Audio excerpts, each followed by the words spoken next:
نحمدہ ونصلی علی رسولہ الکریم اما بعد فاعوذ باللہ من الشیطان الرجیم بسم اللہ الرحمن الرحیم سأرہقہ صعودا صدق اللہ العظیم رب اشرح لی صدری ویسر لی امری واحلل عقدۃ من لسانی یفقہوا قولی آمین یا رب العالمین۔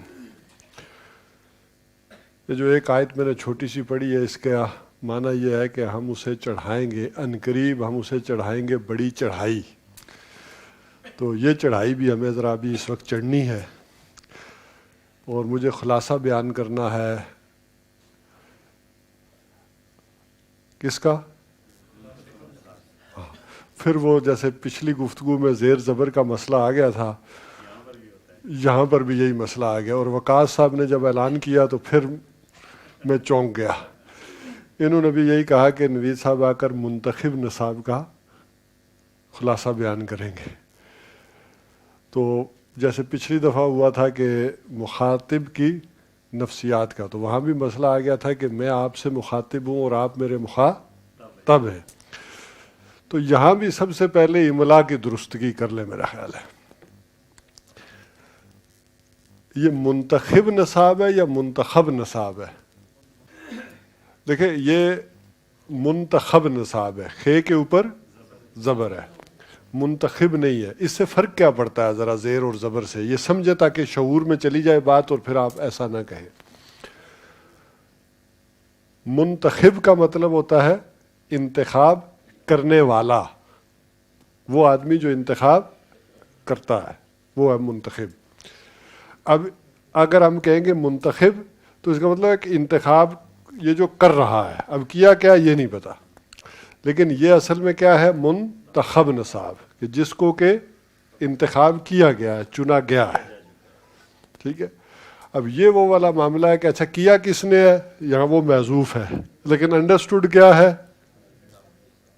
ہاں، ڈاکٹر صاحب۔ لیکن ڈاکٹر صاحب سے پہلے بھی کس نے اس کو کیا ہے؟ امین احسن اصلاحی صاحب نے۔ اصلاً اس کی بنیادیں ڈالی ہیں مولانا امین احسن اصلاحی صاحب نے جماعت اسلامی کے لیے، تربیتی نصاب مرتب کیا تھا اس کو۔ یہ 51-52 کی بات ہے، پھر ڈاکٹر صاحب نے اس میں مزید اضافے کیے اور اس کو ترتیب کے ساتھ بنایا۔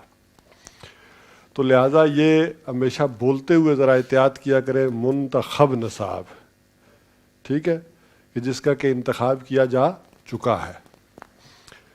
اچھا، اسی طرح جب آپ لفظ بولتے ہیں نا، ایک ہوتا ہے کہ یہ ہمارے حلقے کا معتمد ہے، تو یہ ٹھیک ہے بات؟ نہیں، ہم کہتے ہیں کہ یہ ہمارے حلقے کا معتمد ہے۔ اچھا، بولنے میں آسان اور ذہن کو جو قابل قبول ہے وہ کیا ہے؟ معتمد۔ لیکن معتمد کے معنی کیا ہوں گے؟ اعتماد کرنے والا، ٹھیک ہے، اور معتمد کے معنی کیا ہوں گے؟ جس پر اعتماد کیا گیا ہے۔ تو معتمد وہ ہے کہ جس پر اعتماد کیا گیا ہے۔ اچھا، یہ مجھے یہ بتائیں کہ یہ منتخب نصاب کی ضرورت کیوں پیش آئی، یا عام طور پر دنیا میں کیوں پیش آتی ہے؟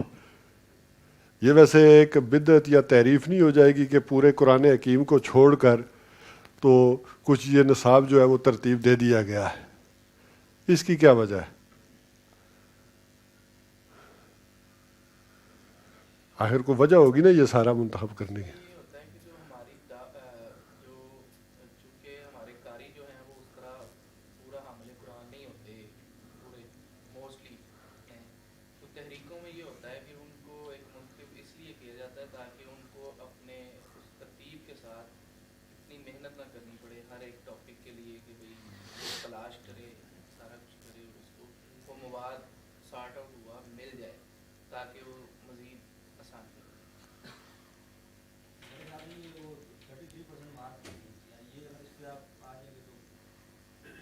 اچھا، یہ آپ میں سے اساتذہ بھی ہیں، پڑھے لکھے لوگ بھی ہیں، یہ ٹیسٹ پیپر کیوں شائع ہوتے ہیں؟ آپ کسی کلاس میں پڑھتے ہیں نا؟